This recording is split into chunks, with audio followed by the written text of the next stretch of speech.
Hi, My name's J.C. McCauley. I'm Naisha McCauley, and Well, you're watching AccessTV.org.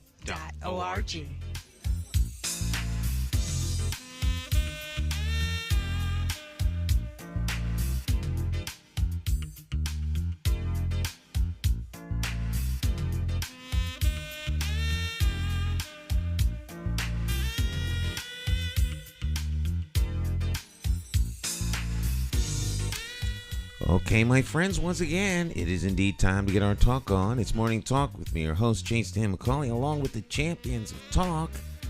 There they are on your screen in studio today, Cacique and Dr. Maya Bowen, joining us virtually via the wonderful technology of the World Wide Web in studio.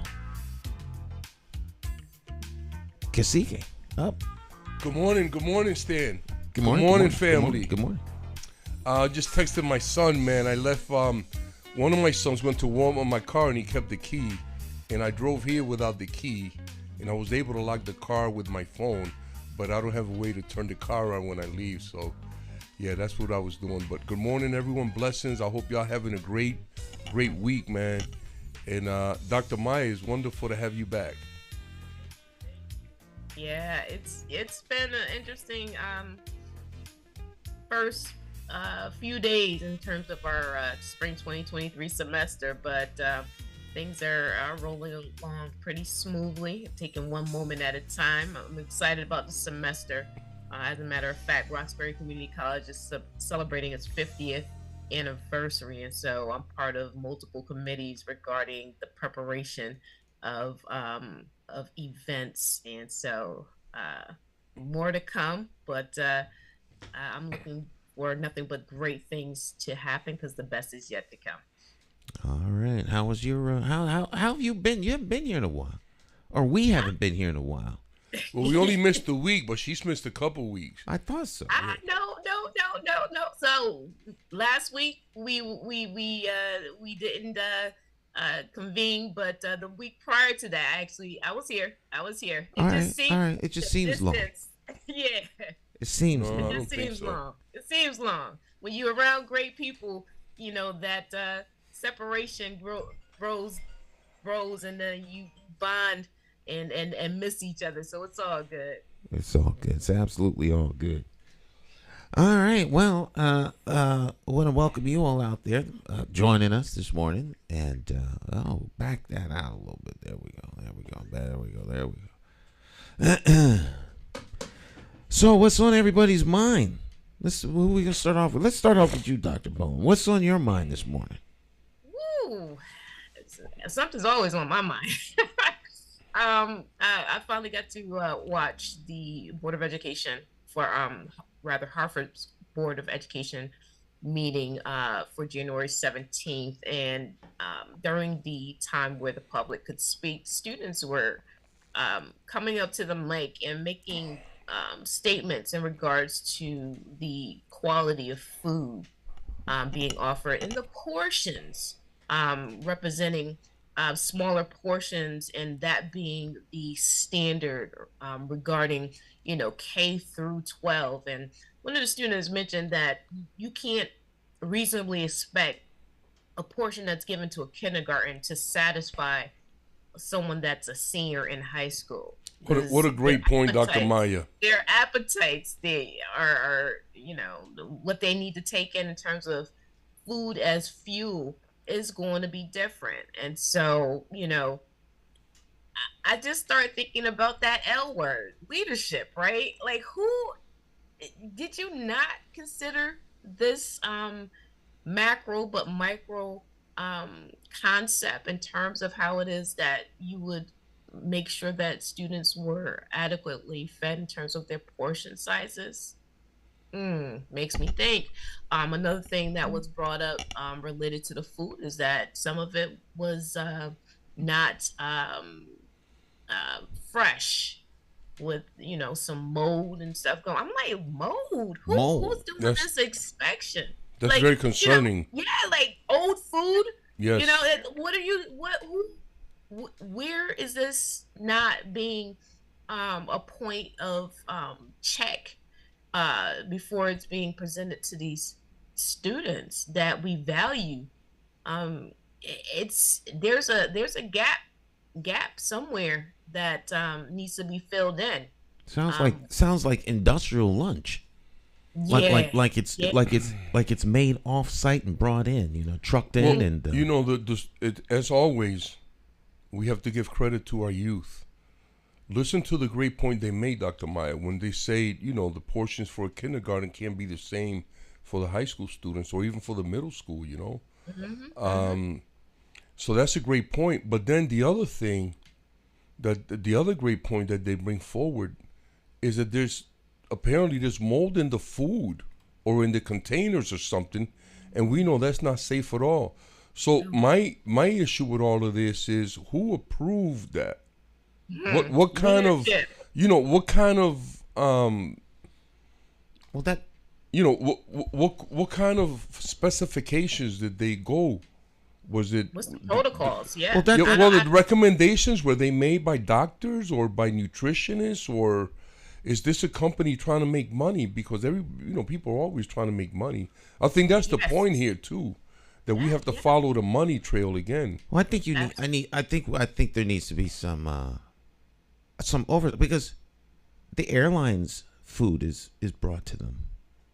They don't make the food on the airplane. They don't make the food in the airport. There's a whole food prep, but there's the quality control standards in the kitchen and the prepping process. So if there's mold in the food, I don't blame anybody at the board for that. I blame the delivery of the system. So Yeah, but it's being but how is that getting to our children, Stan? we know how it's getting there. Well, So- but my point is this. I understand. I'm not. But if the problem is with the plant, then when the food is brought forward, before it's cooked and before it's presented to the students, is there an inspection? Right, I think it's when they open. Come on now. When they open the container, the Yeah. student identifies the mold. The food isn't opened moldy and then served to the student. Yeah. The student gets receipt of it, then they open it, and then it's mold. So No. That a lot of that food stand is just warmed up. A Right. lot of the food that the students get, but they warm when it's warmed up is open. It's not given to them in a container. I worked in the school system. does I it never come in seen a that. tray? They're not served like spooned out onto the plate. It They're comes in a served tray. No, a lot of that stuff is given in individual portions, brother. I mean, it's served. Yeah, but they Like all chicken get the and mashed same. potatoes. They all get the same portion. Lou. Yeah, I'm trying to figure out where They the all mold will from come from. student to they all get the same. It's like comes in a Yeah. little present. You know what we're gonna do? What's that? We're gonna have somebody come here from the school and talk to us about the food delivery. I like that. Mm-hmm. Yeah, I like that, Stan.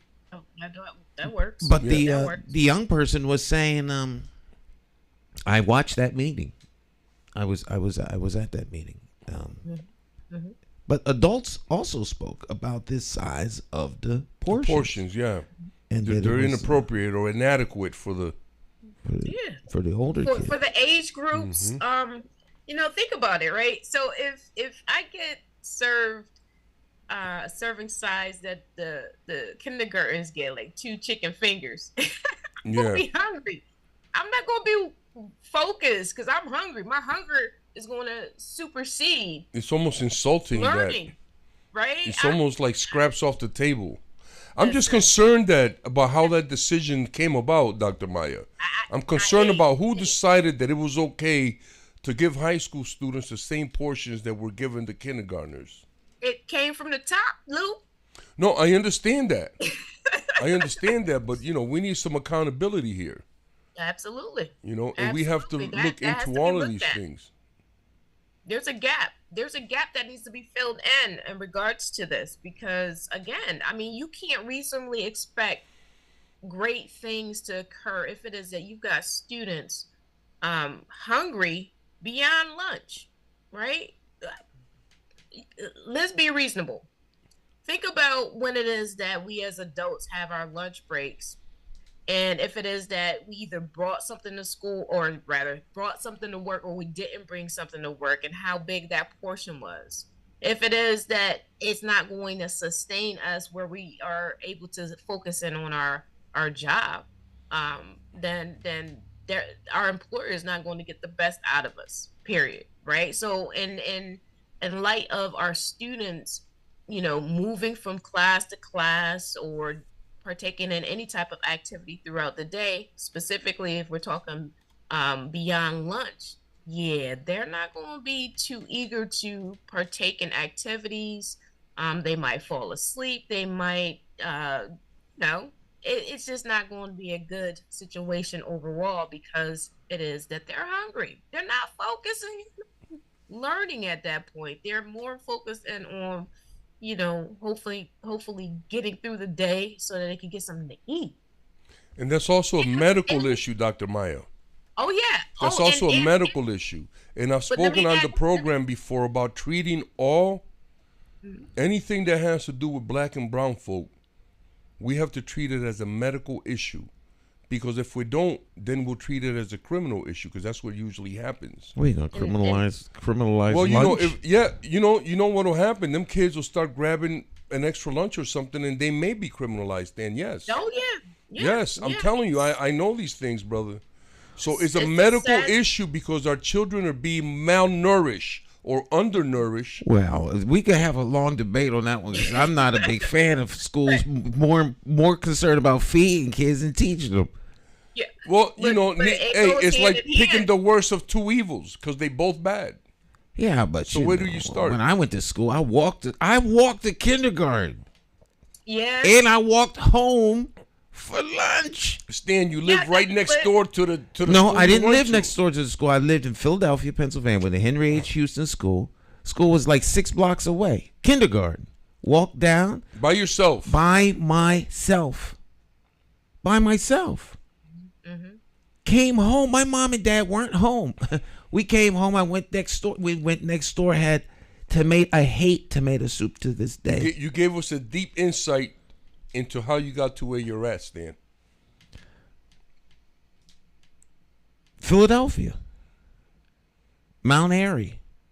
Had the Hill Gang steal my bike. I'll never forget that. My dad went up there and took the bike back. My point is that we walked home for school, for lunch.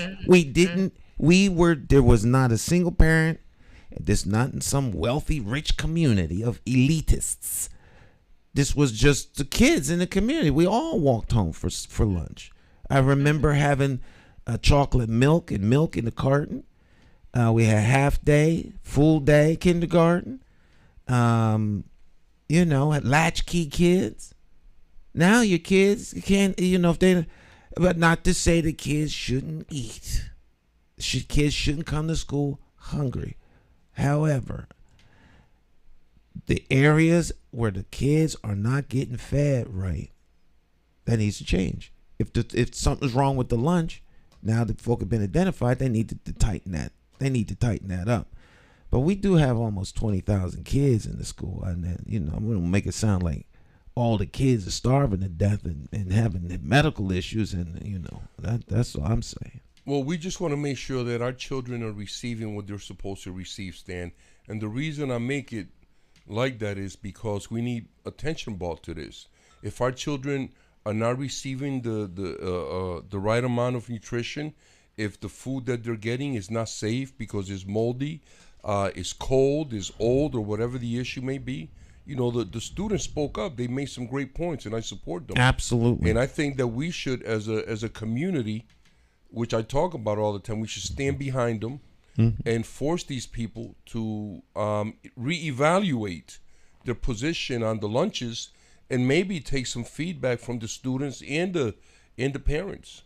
Well, the students spoke boldly at the Board of Education meeting last ed meeting. Beautiful. It was beautiful. They spoke up. It was very beautiful. The point that is also raised is that the student representation as a member of the board, that once upon a time was a part of how it is that we embraced our youth by having a representative as part of the board in I guess, a student capacity, for lack of better terminology of how their role will be classified, so that that could be a perspective that is brought in because they live it on a day-to-day basis by attending the actual Harvard public school system. And so without that voice or without that person sitting at the table as a student representative, there's a lot of things that we don't know about per se, regarding things that need to be approved upon within the actual system. And so I'm hoping that the board would consider making that a part of their goal in terms of having a student or two sit at the table to learn about the process of being a part of a governing body. Yeah, And they had student They did have that representatives. before. Yeah. I think once that upon a time, no, right before No, the no. pandemic. Yeah, it was. Yeah. Yeah, I think the Dr. Meyer, pandemic yeah. knocked that out. Well, yeah. the thing that's most glaring to me about this, and I don't want us to like pass it without talking about it, is that once again, and I repeat, our children have shown extraordinary leadership. Absolutely. Extraordinary leadership. And that's why I say we have to support that before the politicians and the bureaucrats get a hold of them. Let's make them part of our community. Let's support them. Because if they get a hold of them, there'll just be another bureaucrat sitting somewhere making money, watching, the days go by. I think one thing that needs to happen, not just at schools, but everywhere and across the board, is things need to become more life affirming. Life affirming and people centric. Right Yes. now, everything is budget centric. So you're saying that now you think that the kids should get lunch? No. A little while ago, you was kind of, I don't know. No. I'm just I teasing you, didn't Stan. I'm say just the teasing kids you, man. shouldn't get lunch. I know. I'm just teasing you, man. I'm saying that. Uh-oh. No. I'm good. I thought you was going to fire on me. No. Is it that obvious? The focus to talking me. They like talking me off. I have what remember Angela. Okay, Stan. We just having a conversation. All right. It's not a debate or an argument. It's just a conversation. Stan. Absolutely, man. No. I was thinking, if things were people centric, there wouldn't be this. Everything is so money focused that they're down to saving half pennies. Yeah. If they can save a half penny by farming out the food, why isn't the food cooked at the school? Particularly schools that if you have a school, if the building supports enough human beings to be open, Yes. then there has to be at least between 150, 300 people in the building. Easily. All right. Now, if that was most corporations, they'd have a cafeteria in there. absolutely. They'd be cooking the food. They wouldn't be trucking it in tin foil little things, and everything is done to maximize profit, not efficiency, profit. So a company can come in, present a way that they can, in theory, save you money by making food a particular way. They catalog ketchup as a vegetable.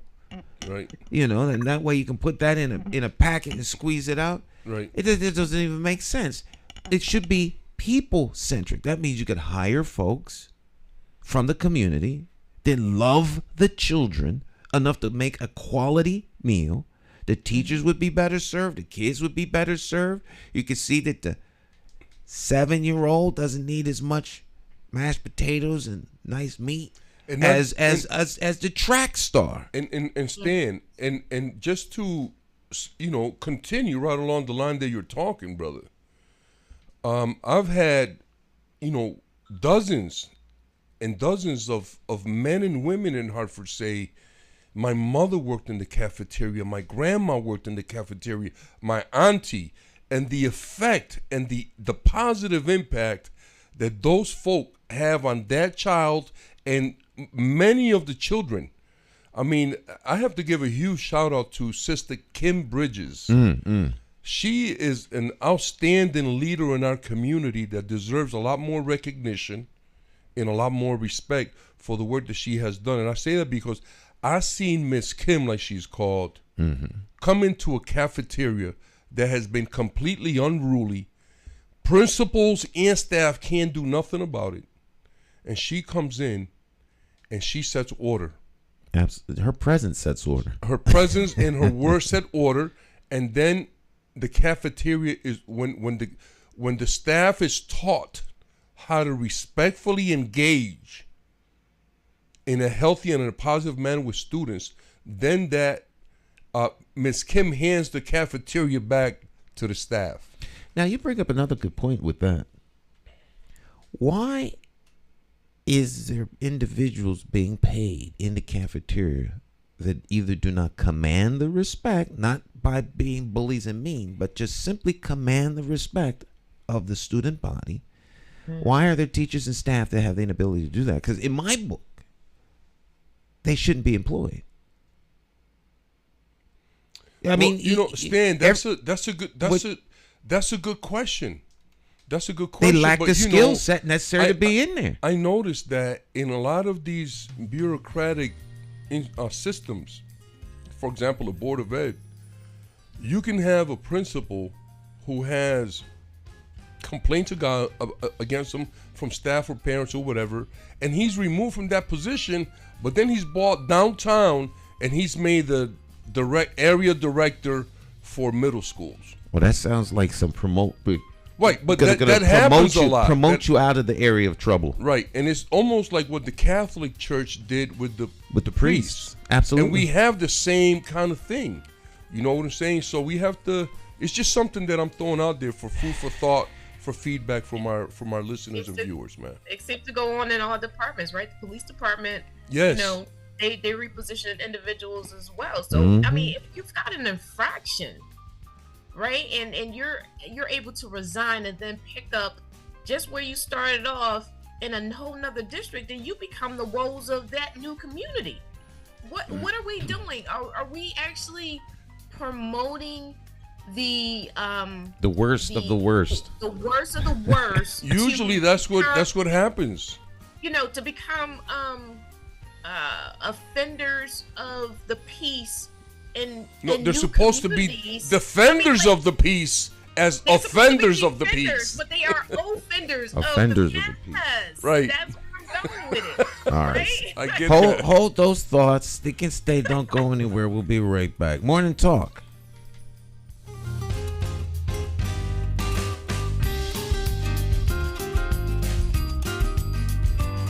Independent thinkers are Puerto Rican, Mexican, Peruvian, Indian, Bosnian, Italian, Irish, Jamaican, African American, European, straight, gay, Nigerian, transgender, Christian, Jewish, Muslim, short, tall, skinny, rich, poor, happy, sad. Some of us hold a PhD and others a GED. And though we may be Democrats, Republicans, or members of the Working Families Party, we all have escaped the plantation of party politics and become independent thinkers because we as individuals are more than a party. You see, independent thinkers come from all walks of life. And the one thing we all have in common is that we love, live, laugh, and learn in the city of Hartford. We are the constituents, and the government of Hartford belongs to us. My name is J. Stan McCauley. I'm an independent thinker, and I approve this message because it's time to stop towing the party line and vote for a candidate you can trust. You too can escape the plantation of party politics if you have the courage to free your political mind.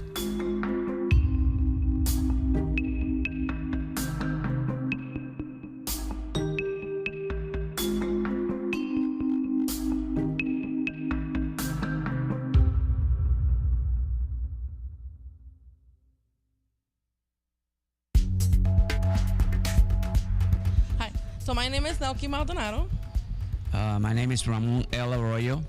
And And we know that Hartford Parent University provides good services and resources to parents in our communities, which are greatly needed because a lot of times our parents, they don't know where to go, how to get information, and being part of this program is essential to them in being successful in their children's education. And I think that parents should get involved in their kids' education because it's very important. Education is, I always believe, is a success in life. If you got a good education, you can be very successful. So we encourage our parents to please come join the program, ask lots of questions, and I'm telling you, you won't be disappointed.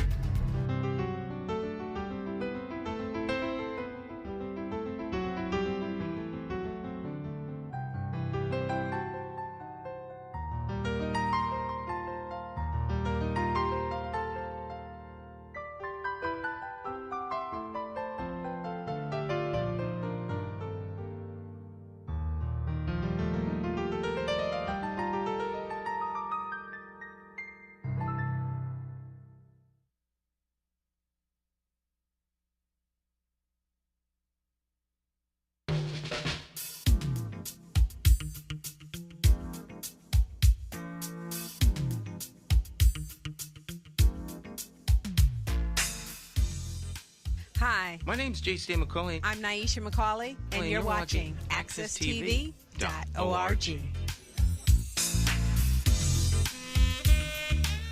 All right, welcome back. Morning Talk.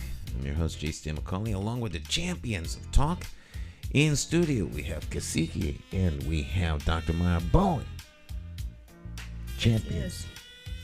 I want to swerve back into something that was very poignant that was brought up at the January 17th board meeting as well. So board member Brody approached the situation of asking a question in regards to the documentation rather that supported the one of the contracts that was brought before them for renewal, where the board members had not been presented with the details in regards to whether there were successes made by that company in regards to serving the students.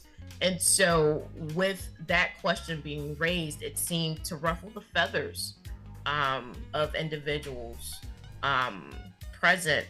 We need some names. Name some names? Yes. Oh, it already it disrupted the superintendent's flow and demeanor. From the perspective that, here's the thing. Imagine this, right? Lou, you go up to your job and nobody's supervising you per se in terms of when it is that you get a raise or a recommendation for a raise, right? So there's no details to support you actually getting a raise. And so likewise, when it is that organizations come up for contract renewal, if it is that there's no presentation of details in regards to whether or not there were any successes, failures, or anything in between, and the vote goes out where the majority of the board members approve this. Rubber stamp. Rubber stamp is the term that I would use, Dr. Right, Maya. but that's problematic. That's problematic. We don't even know what you did during the first contract, but we're going to approve you for another contract. We don't even know if you did the first contract. That too. So in terms of the transparency there, it's holistically lacking. That is nonsensical, right? And so again, with her asking the question, I saw that as a most valid question, because why would you want me to vote in the positive, and I don't even know what they accomplished or whether or not they did what they said they were going to do the first time around. So real that quick, has to be cleared up. That definitely has to be cleared up going forward. Real quick, Dr. Maya, for all the listeners and viewers, what Dr. Maya just described, one of the Board of Education members being asked to vote on something without knowing what they're voting for, next time you go to the voting polls, remember that's exactly what you're doing. Whether you're voting Democrat or Republican, you really don't know what you're voting for. That's a good point. That's a good point. That's deep. Because how many constituents are doing the exact same thing? They don't know what they're voting for. They don't know the person that they're voting for platform, their agenda. They don't know if they lived here. They don't know anything about them. They just, most people vote because, for example, you and I are friends, Stan, and you may have a little bit of an inkling of, you vote. Let's say you just vote, but you don't really know. And I'm your friend.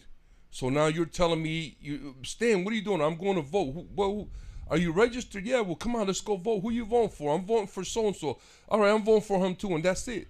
That's because I'm gonna vote for him. Because he's tall. Yeah, no, that's my boy's friend.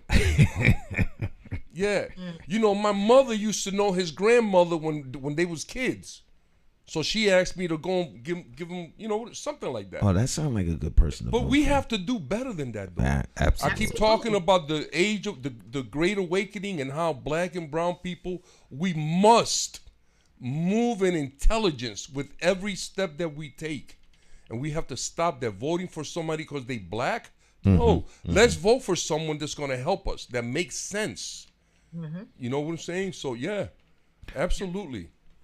Yeah, we got to do better. So they're asking Dr. Shonda Brody, right? Shantae. No, Shantae Brody. Shantae Brody. I'm sorry. They're asking Shantae to vote for something. And so I was just listening to Malcolm X yesterday, and he said the same thing that's happening today, right?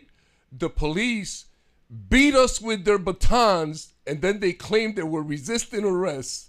So now they're mad at that. So now they're feeling some type of way about Shantae because she wants accountability. Isn't that something? Well, she's a representative of the people. I would hope so. And as such, that technically is the job of any board member. Absolutely. Any city councilor, any board of directors members of a nonprofit or a profit corporation. There's the legislative policy making body who has oversight. And sometimes the executives get all pinched up because, someone asks them a question. Well, that's the job. Right. Stan, I'm going to switch gears just a little bit because we have the political season is upon us now, right? Yep. And there's a question I haven't heard in Hartford yet from all of our candidates for whatever office they're running. I haven't heard. I'm going to ask her right now. I haven't heard one of us say, what's your stand on reparations? Well, that's a good question to ask. Yes. And we have to ask that. We have to ask that. I think that's a fair question. Actually, it could be a good trick question because the reparations issue advocates or question, yeah. The advocates that I've talked to, we have one that we very close to the alliance. This is a federal issue. Yes. And only the federal government has the capacity to actually, they're the ones who owe. But it would be interesting to hear. Hold on, brother. Can it be global? Because global. I like that better. It could be global, but it most certainly isn't. It isn't a municipal issue. Okay, but I like that. I like the global better, Dr. Maya. But here's the thing: there are cities right now in the United States that are currently paying reparations. They're experimenting. I want us to experiment, and I want to be on that list. But I want to put this on the air right now. You heard it here first. Cacique wants reparations for his people on the island country of Borinquen from Spain and from the United States because we're still a colony. Well, you heard it here first. I think it's a great question. You heard it here I think first. it's a great question, and they should have an answer, and the answer should match up with those areas of, The statements they make about being community. well, What do you Listen, think, Stan? It's very, Huh? it's very Boy, valid. I can't wait, Stan. This is gonna be our Oh, best. this is going to be good. So check this out, though. Like swerving just a little bit. We celebrated Martin Luther King's birthday recently, and I was made aware of a book that he actually started just before he was actually assassinated, and it's called "Where Do We Go From Here: Chaos or Community?" So I purchased it on Audible, and I've gone through it 2 times. I'm planning on going through it a couple more times, because what he identified is the circumstances back in 1967 and prior to 1967 in regards to where do we go from here, right?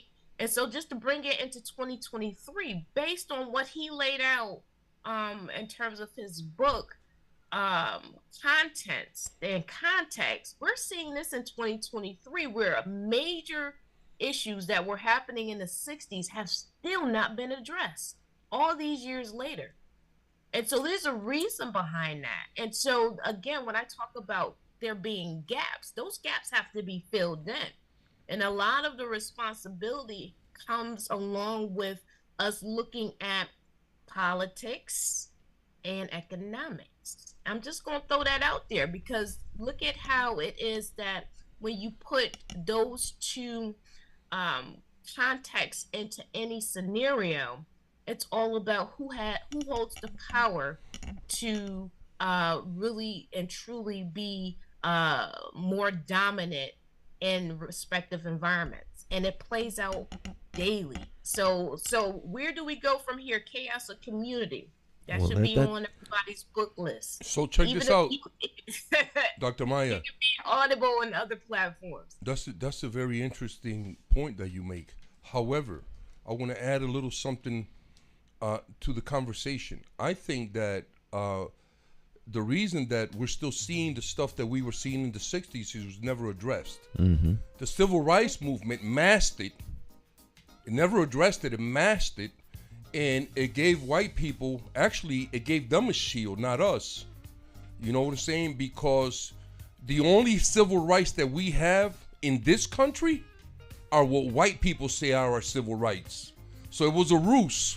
And that's why it's resurfacing, and we're seeing it like really strong now with all these hate groups. They're out in mass or on TV. They have their own TV shows. They do all kinds of stuff. So the civil rights movement may have started out as a good thing, but then it was hijacked when they realized that they can use that as another way to keep us in our place, like they say. And this is why we're at it today. But now, in this day and age, it's going to be addressed way more effectively than it was ever done, because everything is coming to light now. Well, you know, you made another good point. I think that right now, if we keep it local in Hartford, the constituents have an opportunity to speak up. Yes. You know, all politics is local. Yes. Chaos or community, it depends on what the voters say. And we need to ask that question of our constituents, Stan. Well, it is. Do they support reparations for our city? Right. Let's begin the conversation. But the constituents need to we need good constituency. Just like we need better graded candidate, we need a better graded constituent. I say that respectfully. But think about this. Your comment about hijacking the cause. If the cause is better lunch, and we ask the people who supply the lunch, can you do better? And they say, well, let us look at it, and we think that we have a better lunch for you. They're still giving us what they want, not what we want. We know what we want. And we're doing the same thing that I talk about all the time, brother. We're looking to the answers from our problems from the people who created them. There we go. Stick and stay. We'll take another break. We'll be right back. Morning Talk.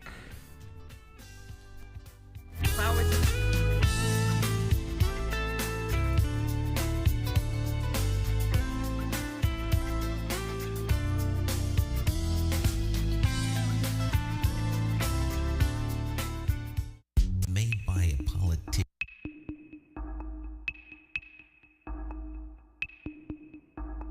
Every bad political decision is made by a politician elected to office. So if you think your vote doesn't matter, just remember this. There are people sitting with politicians in a back room making deals about your future, making policies about your children, making decisions about your neighborhood. To them, you are just a vote. You are not their charity. You are not their cause. You are just a vote. Elections have consequences, and if you don't vote, you are actually voting to keep these people in power to work against you.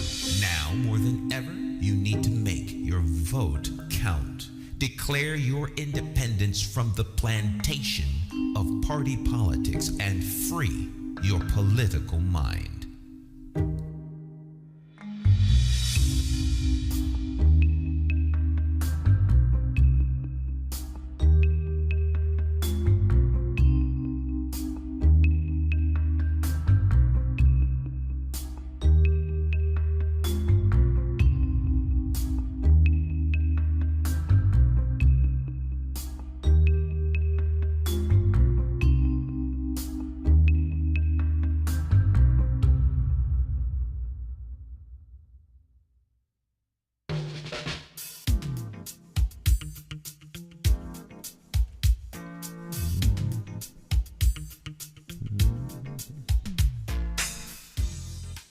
Hi, My name's J.C. McCauley. I'm Naisha McCauley, and you're watching AccessTV.org. Oh, yes, welcome back. Morning Talk. We're here with the champions of talk, Dr. Maya Bowen. Yes. So you may not know this. I did mention this off air, but I recently earned a certificate in a 2-week boot camp for AWS, which is Amazon Web Services. And it is one of the things that is our current situation where it is that we're dealing with technology. So it was all about artificial intelligence, neural networks, machine learning, coding using Python, all kinds of dynamics going on.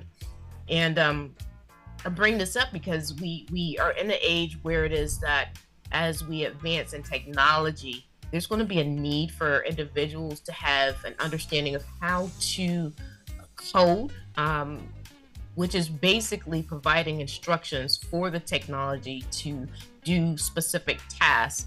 And so with that being said, we had a discussion related to what's going on in respective school systems in general in regards to preparing our students to dive into a career revolving around computer science. And they're not a lot of areas in terms of school systems, our students are not being prepared to take on this task, which is going to be the bulk of the jobs. As a matter of fact, there's like 40 to probably 80,000 jobs currently available in computer science that are being outsourced to other countries, and they are overwhelmingly making sure that their youth are prepared to dive into these industries to be, the lead decision makers, and how it is that our technology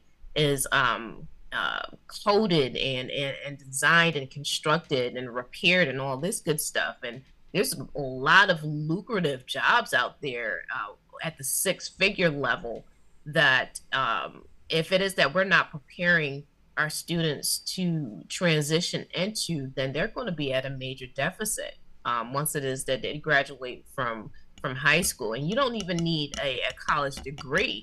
There's a lot of opportunity out here, and unfortunately it's not being tapped into. So we have to make this more of a priority within our school systems. And not only that, it's fun, right? Think about the video games that kids play. Think about the apps that we have on our phones and the apps that we download for our young kids 2 and up on the phone, on their little tablets. They are engaged with the technology, and why not let them know what's going on behind the scenes so that they can then transition into making it a possible career option. And so, as an IST, which stands for Information Systems Technology instructor, I show my students who are adults the variety and range that comprises computer science, and I'm loving it. And I'm hoping that my enthusiasm for the discipline is being embraced by those that see it as a huge opportunity for them to make a lucrative career in the industry. Dr. Maya, what a great introduction for AI. Thank you so much. I would add to that we must, well, first of all, I just want to say that AI is still in its very racist stages. And what I mean by that is we look at the facial recognition and all the problems that they have with that. Some of the video games where they only made the black and brown people the criminals and things like that. We've had that type of thing. I agree, AI is wonderful. However, we must temper it with understanding that our children must be able to participate in outside activities. Because what AI and other computer related gaming and things like that, what is done is completely taking our children from the outside to the inside. And I like AI. I like, I play chess on my phone. I do word games, but I also go out hiking and I do things like that. We must teach them that it has to be, has to be tempered with a little bit of both. I agree. There's got to be a balance. The thing about the technology, we have succumbed to a state of laziness, right? Yes. So we Thank you. find ourselves being less active. One of the things that I find myself having to monitor is how much computer time that I myself spend, sitting down. I know that our bodies are made to move, and we have to really and truly try to find that balance for ourselves and to model that for our youth so that they don't get just accustomed to just sitting around and just being online and not really being productive or positive with the types of things that they are contributing within our social media spheres and beyond. So yeah, everything with balance. I mean, if you sit too long, your body will start ringing off some bells and whistles that you need to start moving. But in regards to our youth, we definitely need to model how to be engaged in more physical activity, even if it's just taking a walk around the block, get some fresh air. It's a definite balance that has to be implemented within our daily lives with the incorporation of us having the technology that we have. And I agree with you in regards to the good and evil of AI. In respects to that, we have to look at also having individuals to not holistically rely upon AI as being the quote unquote truth in terms of providing us with information of possible, let's say, for example, criminal activity being doled out by individuals that look a certain way, right? And so there's got to be that human aspect that we apply to making more concrete decisions. And we can't just rely upon AI to be the end all be all in terms of decision making and potentially criminalizing individuals that have done nothing wrong. The other thing that I would add to that, and it goes right along with making sure that we kind of keep a human perspective on it, is that the replacement of human workers with AI is also a problem for me. When we go to the grocery stores and you have the self-checkout, those are human beings that are being replaced. Those are families that could be displaced.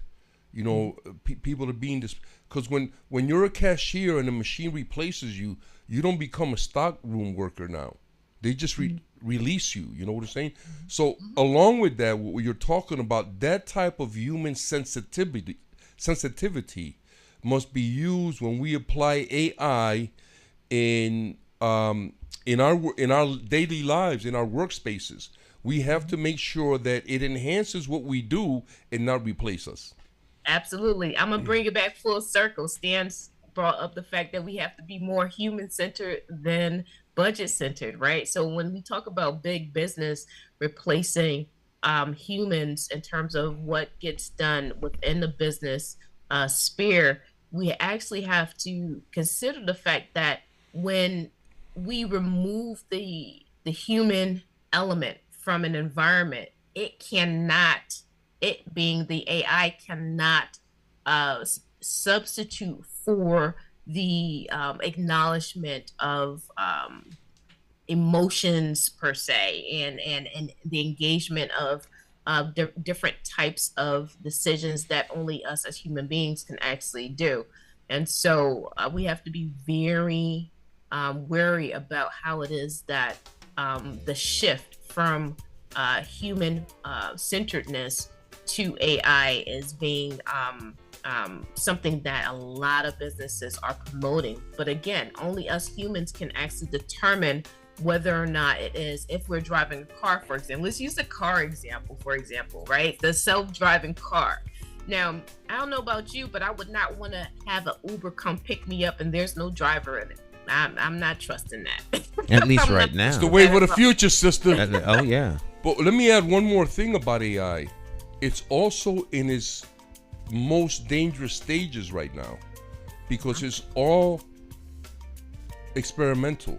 So if AI was given the task, for example, if we made a robot right now, an AI robot that would arrest people or whatever, it wouldn't be able to differentiate between a human and a machine. And it would, if the job of an AI machine was to eradicate whatever was in its way and humans were in the way, it would readily kill them. So there's a lot of work that needs to be done with AI before we can really roll it out in the community like that. Well, AI sounds as dangerous as people. Yes, I agree with that. Because right now there's people that act that way. Well, You would seem to me but that not there's quite, you got but not yet, you have police officers that can't differentiate between a kid running across a baseball field. I don't agree with that. Those are conscious or a choices. cell phone Right, versus so- an so- AI is making a machine, so we can go with AI. You know what I'm So saying? the AI might be safer. Yes. Because all you have to do is not In some sense. In some sense. Well, if you have human beings who are unscrupulous, do a worldwide experiment on a human genome, on you talk about the Tuskegee experiment. This Bro, last there might be thing, not many left. this last thing with this vaccine. Let me stop. Hey, we might go from 8 billion to about 800 worldwide. In short order. If AI was going to get rid of all the unscrupulous people. Stick it, stay. We'll be right back. It's Morning Talk.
Hi, My name's J.C. McCauley. I'm Naisha McCauley, and you're watching AccessTV.org.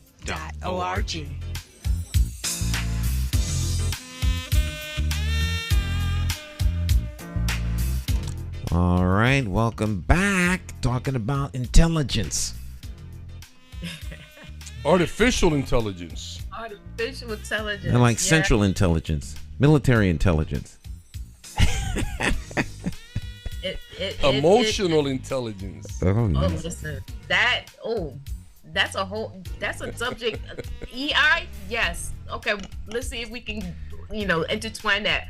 Now, just piggybacking off of just before what we were talking about break, some of the things that strike me as interesting is being aware of our surroundings, right? Because if it is that we're distracted, let's say, for example, we send our kids to the bus stop, but they're on their phones or tablets. Mm-hmm. How quick does it take for someone who is going to abduct or looking to abduct someone to do that if that person is distracted, or if that kid is distracted, or an adult, right?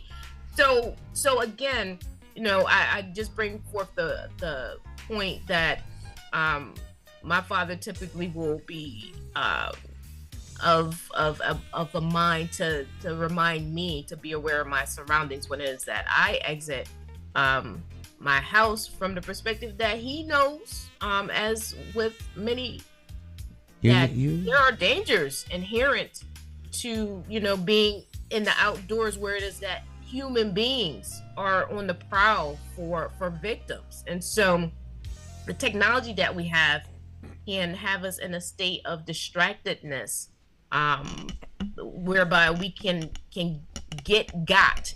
And so looking at it from the perspective of making sure that our youth as well as ourselves are aware of our surroundings is very important. Well, because yeah. it's that if we're distracted, we are going to get got. And so a lot of what's played out in history, prior to us having a lot of this technology to the present, has found us where we're in a place that we're looking at things that have been unaddressed, as Lou stated, even up to 2023, because it has not been addressed and corrected. And so with that being said, critical thinking, being on alert, making sure that we engage in healthy activities, by moving our bodies. that is an all-encompassing balance that we have to be mindful of as we take this journey from day to day. You have to be alert and aware of your security is no accident. The primary person responsible for your personal safety is yourself. And so unless you are someone who is limited in their capacity to make decisions, you gotta watch yourself when you're out and about. You look both ways before you cross the street. Don't pick up strangers. I mean, all these rules are rules that hopefully people understand and know. I only saw this happen once. You see it in the movies, but when you see it in real life, it's something. And then back when traffic used to be on Pratt Street, and my man was walking down the street, and these guys got out the van, swooped him up, and he disappeared like like vapor. Like he was never there. Like he was never there. They had to be federal type people. They snatched his butt up off the street, gone. Wow. When you blink, like that, like that. No answers. No answers. No questions. People hardly noticed that it was going on. It was surreal. Yeah. By the time you realized what had happened, the van was gone. Everything was gone. Mm-hmm. So, Dr. Maya, yes. I just want to chime in on what you were talking about earlier in terms of communication with the AI. And I think that for us, communication is something that we have to be concerned in every aspect of our lives as Black and brown people, because part of our issue is lack of access. You know what I'm saying? So when we don't have access to new information, new technology, we just get left behind. So it's incumbent upon us and others to share information as we get it and disseminated Right. through mediums like this here. You know what I'm saying? Through social media, through TV, the spoken word, the radio, whatever means, we have to put that out because there are a lot of opportunities. But the other reason that we must be aware and involved is because of what I keep quoting. What's his name? Dr. Amos Wilson. When he talk about what is ADHD and what is the definition, what is the same thing with AI. If we're not involved in it, we won't have a say in how it's defined, how it's created, how it's rolled out. We won't have a say in any of it. So we must be involved in that whole process. Absolutely, well, that means yes. us getting involved I agree. in being the scientific minds behind it, learning how to code and defining it. Well, defining it. However you define it, it won't change what it does. It just gives you the capacity to name it or define it or whatever. It will change what it does, Stan, because with us involved, we will definitely have a more human touch. And profit won't be the ultimate goal. And you mentioned something on this program several months ago that I just want to insert into this conversation, Stan. And I found that very interesting, and I've often quoted you. You said that we build cities for cars, not for humans. Currently, yes. Right. So now, what I'm talking about AI is we must insert ourselves in there because AI must be to enhance human beings, not to replace them. I think the problem is less one of AI and more one of sentience. The issue isn't artificial intelligence. I mean, it's been around for some time. It's become a buzzword that everybody drops and uses. Well, your phone is artificial intelligence. Your absolutely. Computer is artificial intelligence. Absolutely. Your tablets. Absolutely. But the process is less one of concern, and the concern is self-awareness. If a machine or a tabulating, a computing device becomes self-aware, then it won't matter what you call it. It has the capacity to defend itself from what it perceives as threats. A threat, yeah. And so, it's not limited by air and things like that. So if it sees human beings as a threat, then you neutralize the threat. Mm-hmm. And it won't have some consciousness that says, well, I feel bad for doing this. No, it's very logical. It stays like. So I think we need to be concerned about the human beings who are on a tear to create sentience and self-awareness among these devices, because the machine already knows enough about you. It can determine where you're going to go. It recognizes you. It may be a good thing that AI doesn't recognize black folk. AI will make an attempt. It will make an attempt to know where you're going. But that's the difference between humans and AI. Humans don't know where folk are going. Right, we don't know where we're going sometimes. Right. So there's no way AI can determine that for us. It can't determine, but it can make a pretty good. It can better guess where you're gonna be this afternoon than I can. Yeah. As long as you got that phone with you, it knows it can make for pretty good. It can make a calculated guess. Yes. That at 7 minutes after 9, sitting in that chair, it's gonna be our target. Because it knows your habits. Yeah. Well, it knows I come here every Wednesday. Right. So it knows it knows the speed at which you travel. It listens to the phone call. We having a show today. And what you're gonna do if you don't come here, what is the logical next step for you?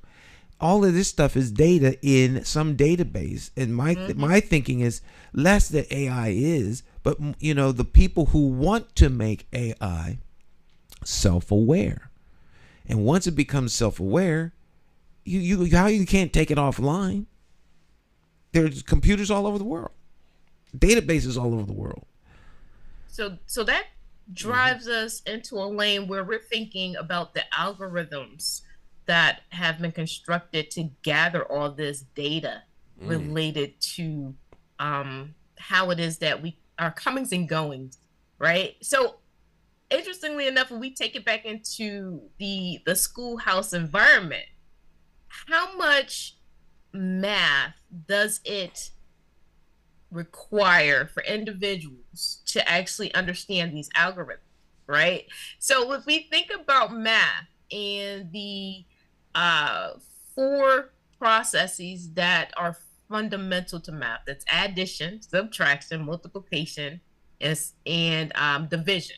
Those are the four basics.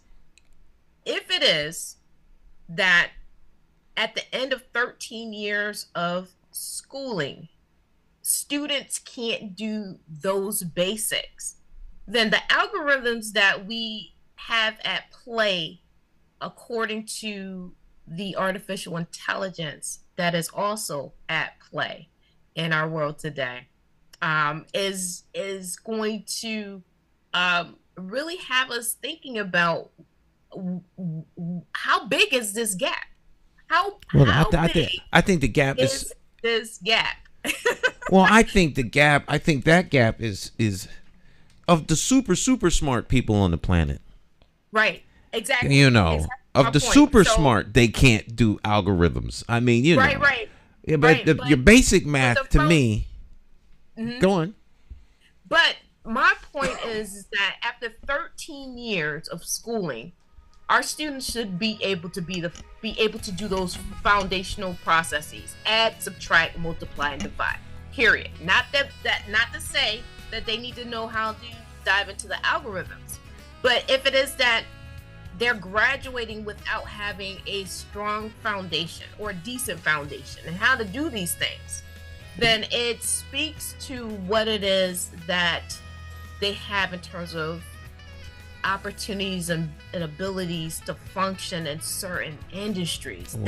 That I think is my real point in terms of the process of schooling and actually making sure that students have the foundations, right? You don't have to be a genius, but you have to be exposed and know how to do certain things to get other things accomplished. And so now when we tie in AI that is collecting data at this very point 24/7, 365, nonstop, as long as it is that we have a power source through electricity, right? Think about it. If we no longer have electricity, then everything that we do that requires electricity stops. Well, I think for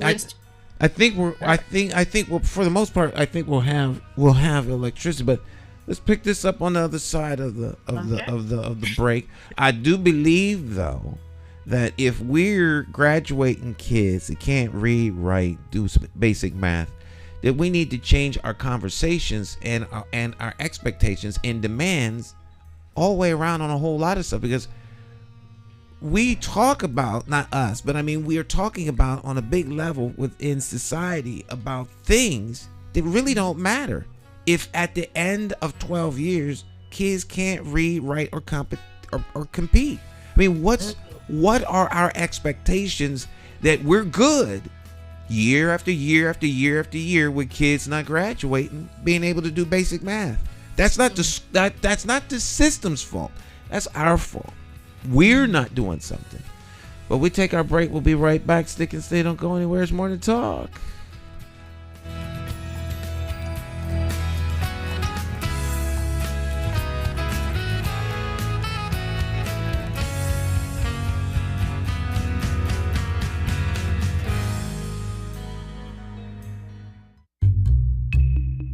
How do you define evil? Is it the pedophile school administrator or taxation without representation? Is it the gatekeeping community leaders who sell out the very people they are fighting for? Or is evil the politician that puts out lies and takes in cash?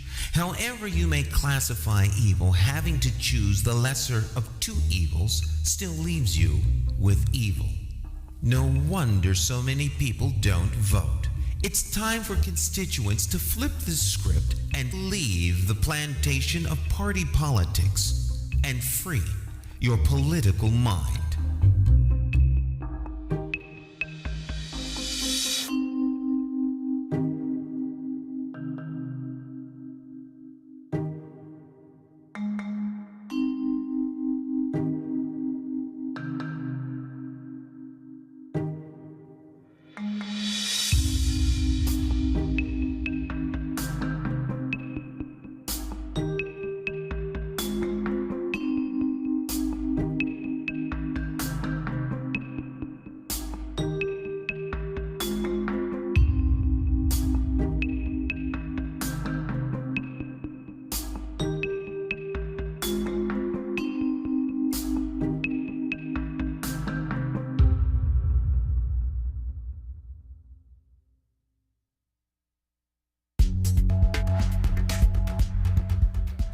Good afternoon. My name is McCauley Tete.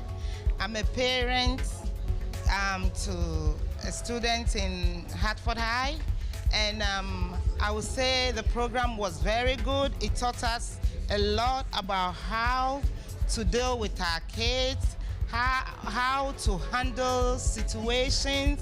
So I would say it's good for all parents to partake if you can. And our coach was very good. She taught us a lot about the Parents University. So I'm so happy and I'm glad I took part in the Parents University. So thank you so much. Love you. My name is McCauley Tete. Bye.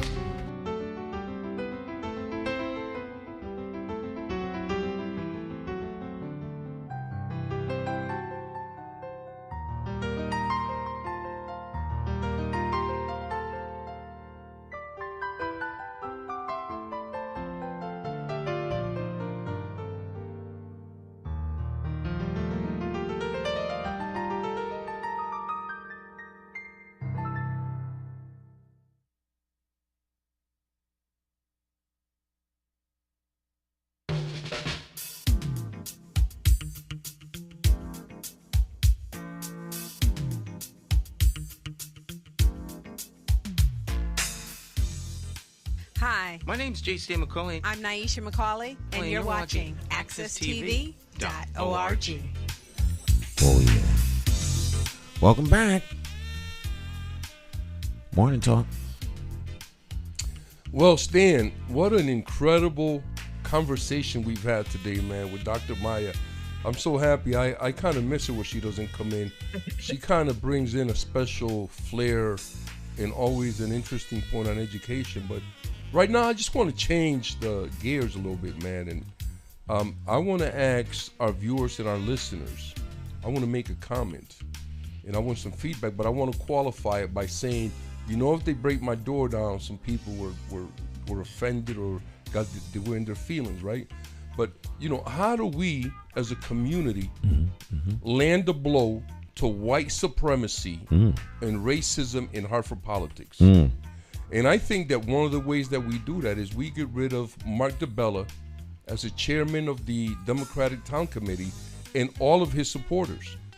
I'm putting that out there to the viewers and the listeners as a challenge. We are right in the middle of the political season.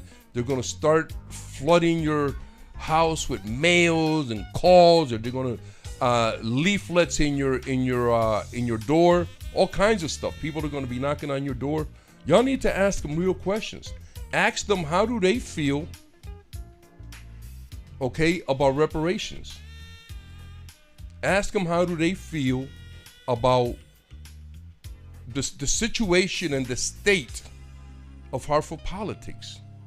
And put them on the hot seat when they come to your house, when they call you. Let them know that you want accountability. So I would like to see some comments or some calls from our listeners and our viewers about how do we land a blow to white supremacy and racism in Hartford politics. Take it away, y'all. Well, that would be interesting because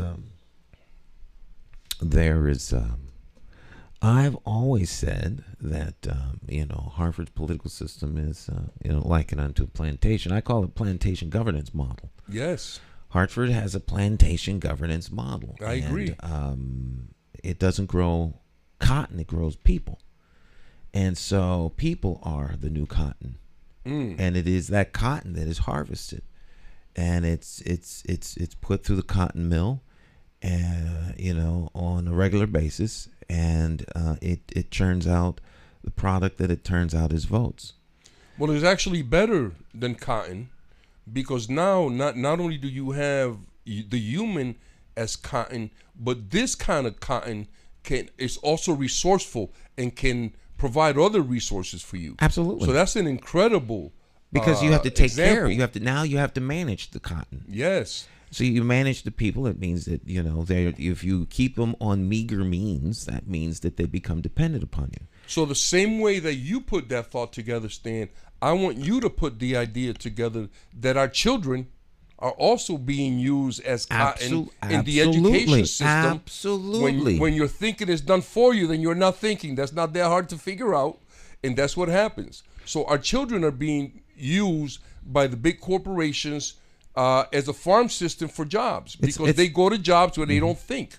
Right. They go to jobs where they have to follow instructions. And when we no longer need you to work, then we make you a super, super, super duper, agent of productivity, because now we keep you home.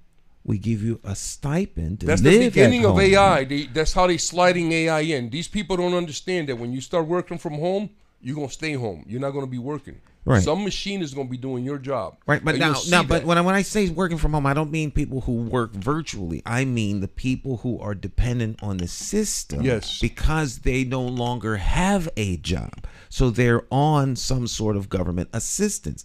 One thing about reparation, unless they're giving you the money free and clear, here's your money, you use that money anywhere in the world and leave. If it's going to be doled out to you slowly. And taxed. And if it's going to be doled out to you slowly, then yeah, they'll have you fight for the very thing that's going to enslave you even further. So now you are bound to the system with super dependence. You're not competitive, and you can be depended upon to come out and vote over and over again for the very people who are enslaving you, because you need them to sustain you with a quote unquote program.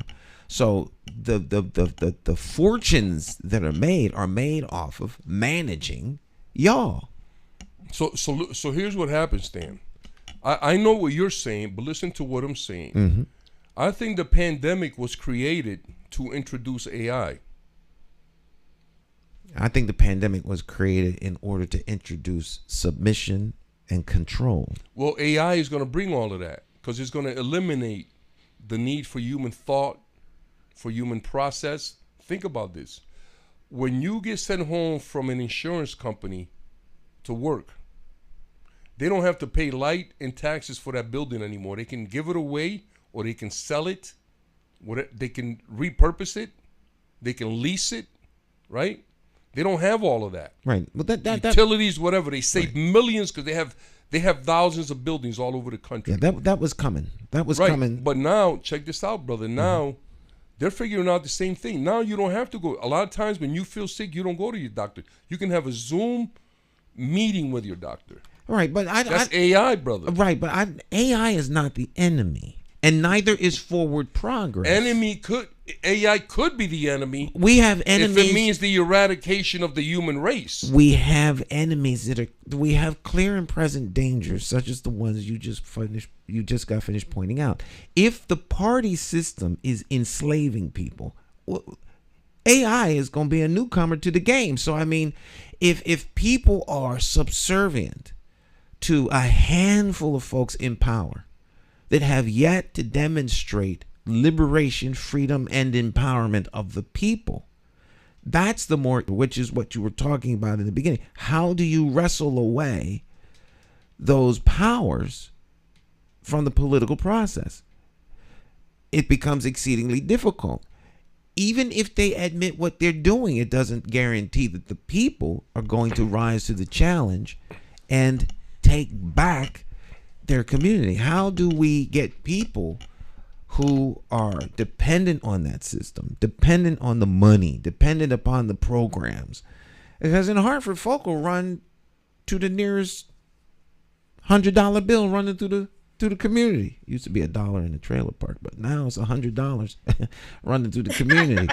Better make sure it's not That's counterfeit, crazy, though. man. You know. That's crazy. Gotta make sure man.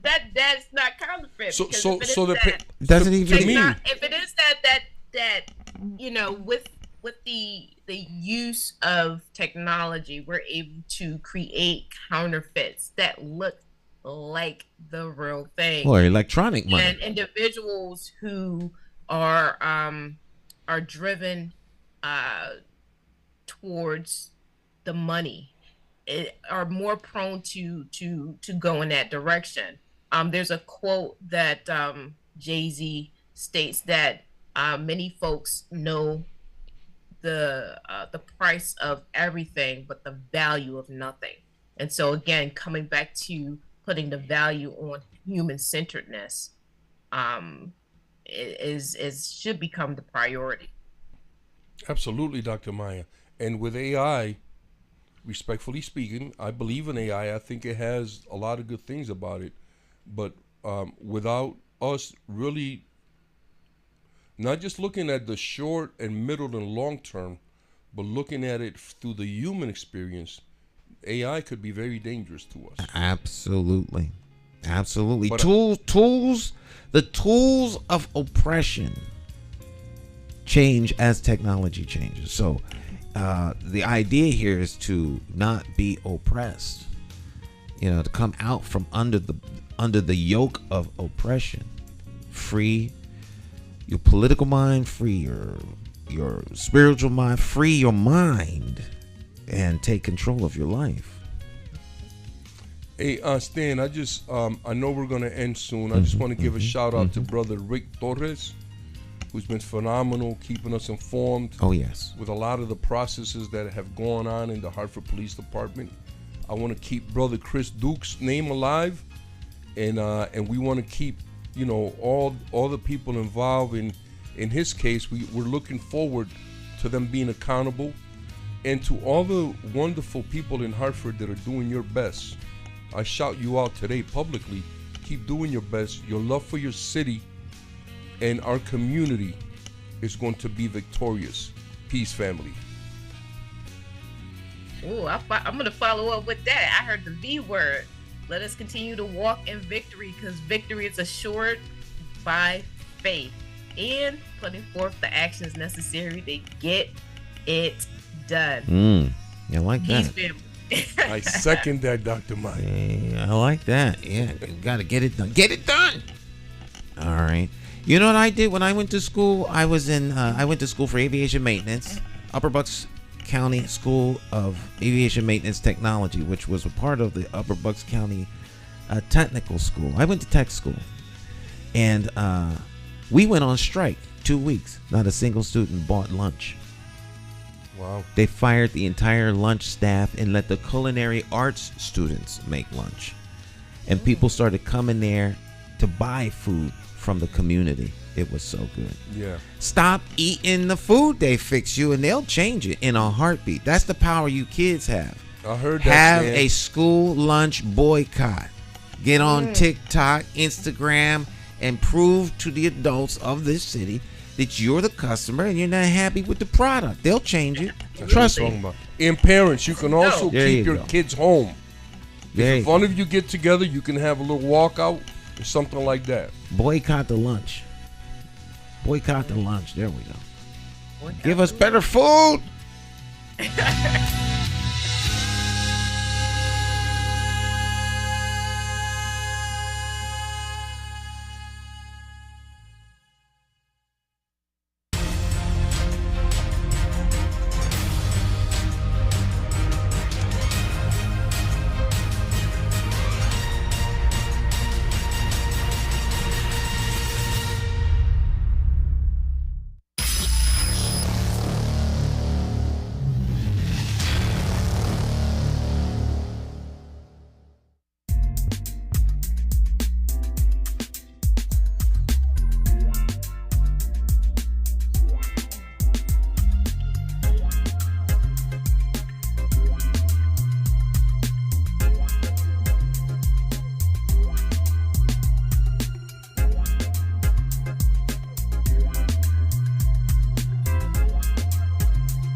My name is J. Stan McCauley, and I do business as Light Source Productions. I provide professional services in the area of strategic video communications.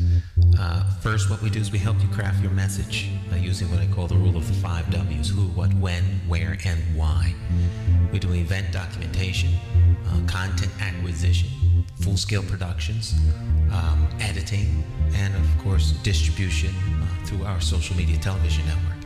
And with social media, video is more important now than it has ever been. Whether you're talking big business, small business, nonprofit, church, or just an individual. Let's say you plan you're planning an event, a wedding, whatever the case may be. But let's say a big event, but no video.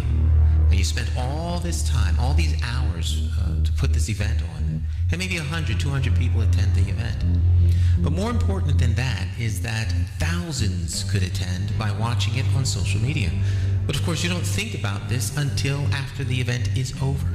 You can't afford not to capture it for social media. And despite what people think, I am affordable. Give me a call. Let's plan your next video project and share it with the world on my social media television network. I promise you that you will have the attention of one person, me.